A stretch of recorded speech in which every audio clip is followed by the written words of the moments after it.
देवपुर नाम का एक गांव था जो चारों ओर हरियाली और सादगी से भरा हुआ था। उस गांव में रघु नाम का एक किसान रहता था। रघु बहुत ही मेहनती और ईमानदार व्यक्ति था।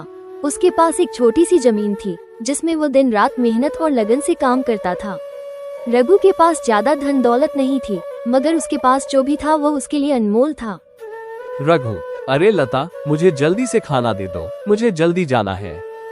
लता, हाँ जी, अभी निकाल देती हूँ। मगर सुनिए, आप इतनी जल्दी में क्यों हैं? आप तो ऐसे परेशान हो रहे हैं जैसे आपको किसी खास जगह पर जाना है। रघु, हाँ लता, आज मुझे ठाकुर साहब ने अपने घर बुलाया है। लता, ठाकुर साहब ने आपको बुलाया है? भला ऐसा क्या खास काम आ गया जो उन्होंने आपको बुलाया है?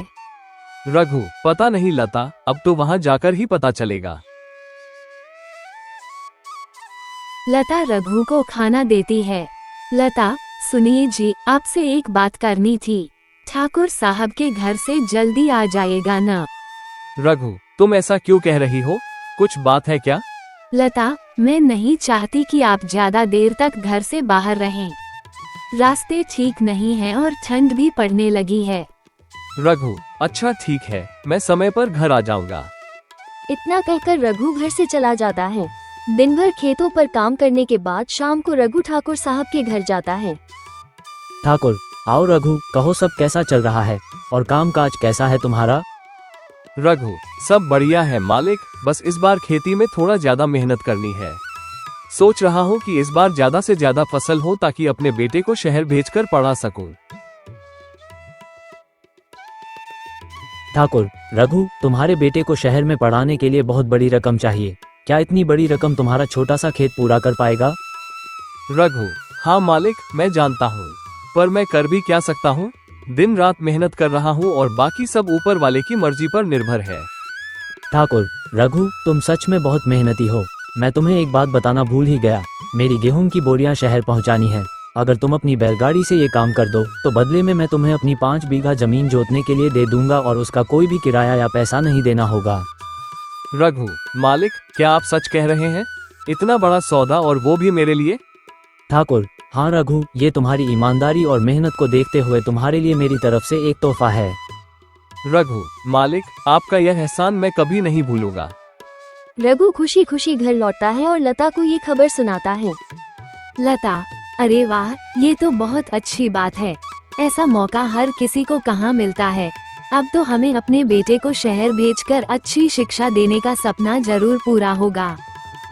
रघु, हाँ लता, अब मुझे मेरा सपना सच होता हुआ दिख रहा है। बेटा, पिताजी, शहर से लौटते समय मेरे लिए समोसे लेते आना। मुझे समोसे बहुत अच्छे लगते हैं।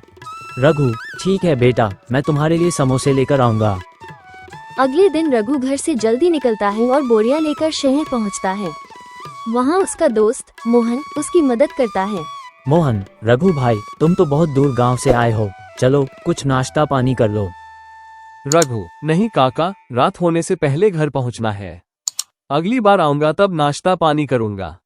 रास्ते में लौटते समय रघु अपने बेटे के लिए समोसे और जलेबी भी खरीदता है और खुश होकर घर पहुंचता है। लेकिन उसी गांव में रघु का पड़ोसी रमेश उसकी तरक्की से जलने लगा था। रमेश और उसकी पत्नी लीला रघु की फसल बर्बाद करने की योजना बनाते हैं। एक रात रमेश बहुत सारे जानवरों को रघु के खेत में छोड़ देता है और फसल पर जहर का छिड़काव कर देता है। अगली सुबह जब रघु और लता अपने खेत पहुंचते हैं तो फसल को बर्बाद हुआ देखकर हैरान रह जाते हैं। रघु, अरे भगवान, मैंने तो दिन रात एक करके मेहनत की थी, अब हमारा क्या होगा?